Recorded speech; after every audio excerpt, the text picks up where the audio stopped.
$3,000 an ounce, an all-time high in human history. But here's the part you won't hear on the nightly news. The very institutions that create money are quietly exchanging their own paper for metal. China, Russia, Poland, Singapore, even Switzerland. Central banks are stacking gold while the rest of the world still clings to currency. When the printers of money stop trusting their own product, what do they see that the public doesn't? Meanwhile, commercial banks are cornered. Margin calls are hitting, and Basel III has just flipped a switch that can't be turned back. This isn't a rally, it's a regime shift. The next 72 hours will decide who makes it through and who gets crushed. Welcome to Boring Economy, the channel where numbers tell stories Wall Street would rather keep hidden. If you've stayed with me this far and your hair carries more wisdom than color, hit that subscribe button like you're grabbing the last chair in a boardroom. And drop a comment. Where are you tuning in from? New York, London, Mumbai, Lagos? Let's see who's paying attention. The morning gold crossed $3,000 wasn't just another tick on a chart. It was a turning point. Since August 15, 1971, the world has run on a promise that paper money backed only by government decree would hold value. That promise is now being questioned by the very institutions that made it. Technicals told the story first.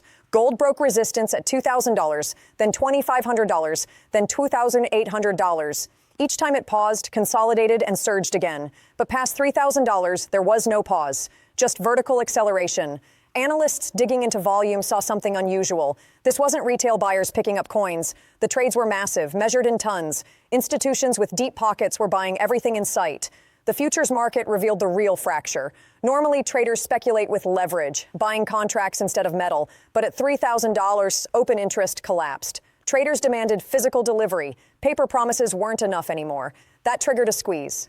Banks and hedge funds had sold gold short, betting prices would fall. They borrowed metal they didn't own, sold it, and planned to buy it back cheaper. But when gold crossed $2,800, margin calls hit. To close a short, you must buy, and when everyone buys at once, prices explode. This wasn't random. The foundation was laid years earlier. In 2019, regulators introduced Basel III to strengthen banks after the 2008 crisis. Hidden in the rules was a clause that changed everything. Physical gold in a vault counted as a Tier 1 asset equal to cash. But only real, allocated gold qualified. Paper contracts, ETFs, futures, they didn't count. Overnight, banks became buyers of physical gold. And they weren't alone. Central banks accelerated their purchases. World Gold Council data showed the trend. 255 tons in 2020, 1,082 tons in 2022, more than 1,500 tons in 2024. These weren't small nations. China added reserves for 18 straight months. Russia kept accumulating despite sanctions. Poland announced gold should make up 20% of its reserves. Even Singapore quietly built positions. The question was obvious. Why? With access to the best intelligence and forecasts, these institutions knew something serious enough to abandon decades of dollar-based reserve policy. Technically, the charts showed no resistance above $3,000. Traders call it blue sky territory. No past peaks to slow momentum, no psychological barriers. The path of least resistance was higher, but beneath the headlines, a deeper shift was underway. For decades, gold's price was set in London and New York, paper markets where contracts traded hands but metal rarely moved. Prices were driven by speculation and algorithms. That system is breaking. Physical buyers are rejecting paper prices. Premiums for coins and bars are spiking, 15% above spot in some markets. The real price is being discovered in vaults, not on screens, and it's climbing. Back in 2019, in a room in Basel, Switzerland, 23 men made a decision that would eventually redirect $3 trillion. The Bank for International Settlements changed a single word in a regulation, gold. Few noticed then, but by the time gold hit $3,000, that word had triggered the largest coordinated asset shift in modern history. To understand why institutions are panic buying precious metal, you have to look at what's happening to money itself. Between 2020 and 2025, the Federal Reserve's balance sheet ballooned from $4 trillion to $9 trillion. In plain terms, $5 trillion was conjured out of thin air. The Fed bought government debt, mortgage securities, and poured liquidity into markets on the verge of seizing up. And it wasn't alone. The European Central Bank, the Bank of Japan, and the Bank of England all followed the same playbook. Printing money became the only lever that mattered. The math was simple. When supply surges, value falls. Every economics student learns this in their first semester.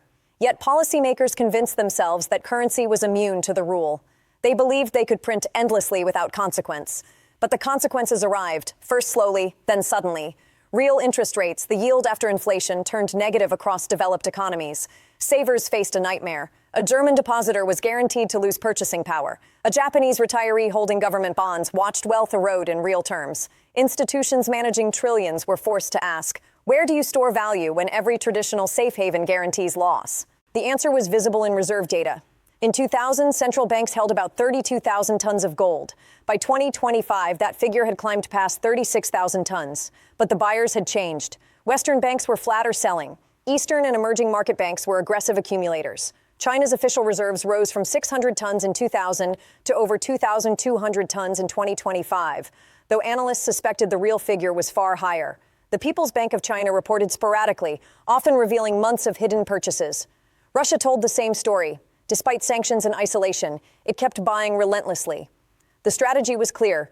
Build insurance against a future where the dollar no longer dominates, where sanctions can freeze digital wealth instantly, and where only physical, non-confiscable assets matter.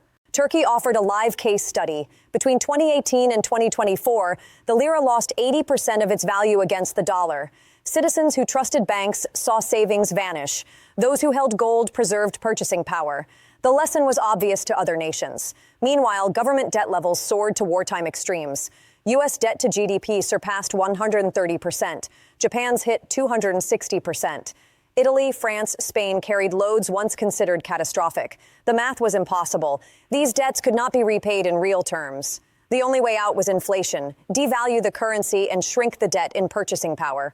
Bond investors began to see the writing on the wall. For decades, government bonds were treated as risk-free. Pension funds, insurers, endowments all held massive portfolios. But now those bonds guaranteed losses. Sovereign wealth funds quietly shifted.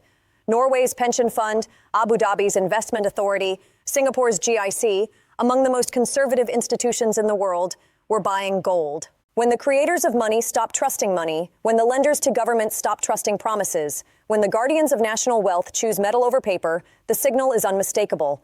Gold at $3,000 wasn't a bubble. It was a verdict, a vote of no confidence in the system itself. At 2:47 a.m. Beijing time, a Chinese oil tanker docked in Saudi Arabia. The cargo was loaded, but the payment never touched New York. It bypassed SWIFT. No U.S. dollars were involved. The Saudis accepted yuan, backed by gold, settled through the Shanghai Gold Exchange. When Western intelligence pieced it together, they realized the unthinkable had happened. The Petrodollar, the 70-year arrangement forcing oil trade in dollars, had been bypassed. This wasn't theory. It wasn't debate. It was a live transaction. Real oil, real payment, no dollars. And it was only the beginning. For decades, the dollar enjoyed a privilege no other currency had. That privilege was now under direct challenge. For decades, the U.S. dollar sat at the center of the global system. Nations needed it to buy oil, settle trade, and stockpile reserves.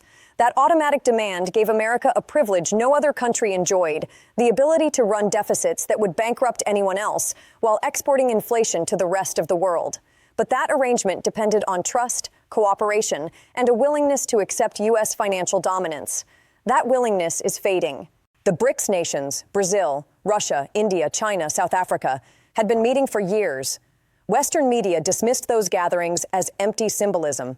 In reality, they were laying the foundation for a parallel financial order. When Russia was cut off from SWIFT, the message was clear. Step out of line and you can be erased from the global system. Banks frozen, trade halted, economies paralyzed. But Russia didn't freeze. It adapted. It settled trade with China in rubles and yuan, built alternative payment networks, and most importantly, hoarded gold. Physical gold cannot be sanctioned, cannot be frozen, cannot be deleted. China took note. Beijing understood that as long as the world ran on dollars, Washington held ultimate power, the power to exclude, to sanction, to control.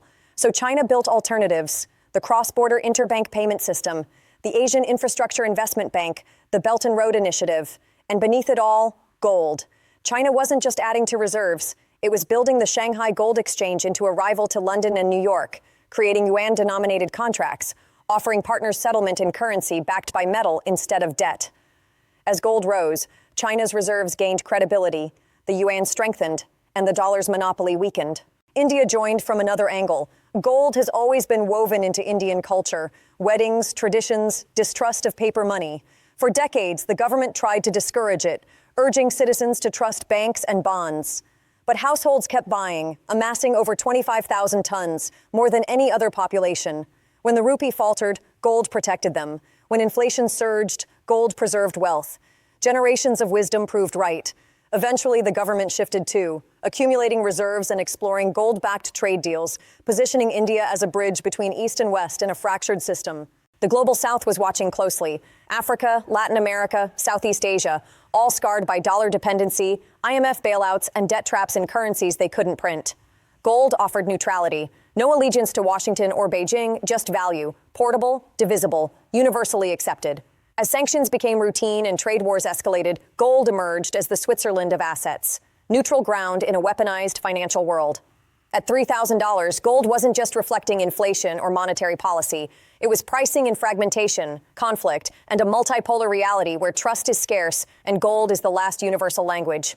The old order was dying. A new one was being born in gold.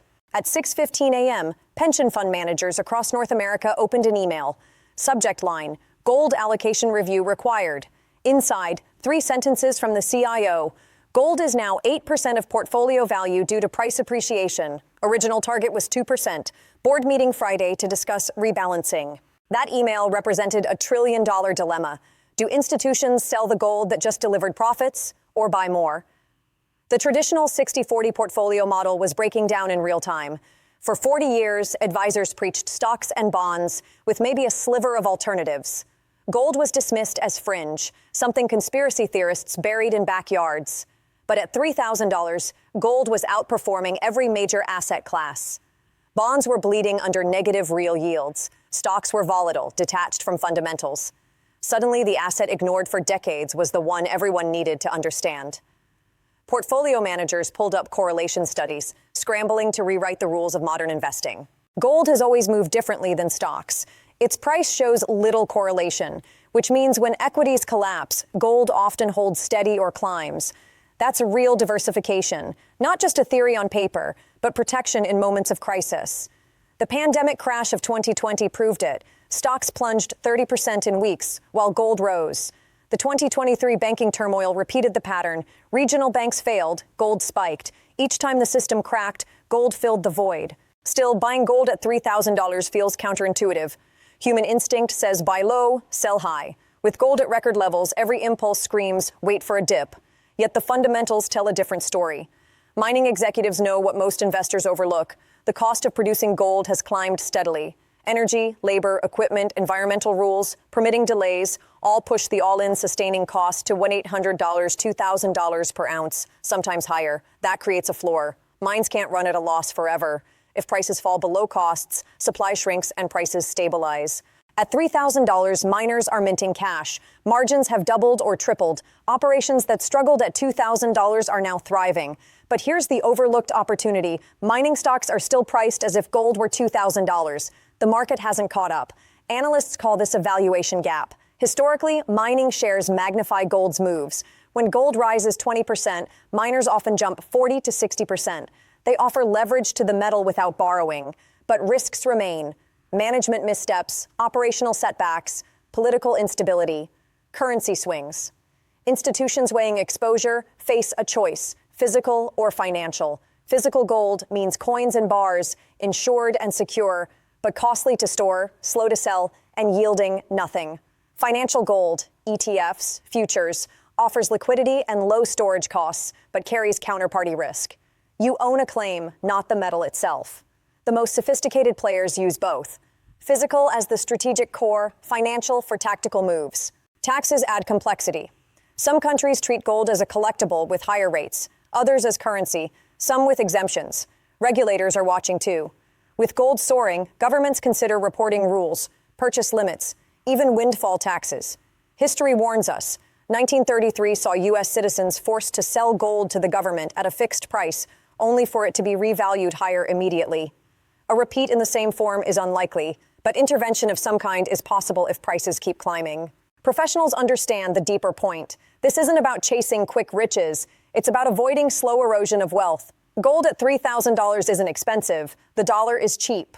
The framework is straightforward. Know your risk tolerance, allocate wisely, verify sources, store securely, think in decades, not days. And remember, this is perspective, not financial advice. Every investor's situation is unique, but one truth is constant. Those who study monetary history aren't shocked by $3,000 gold. They're already preparing for $4,000.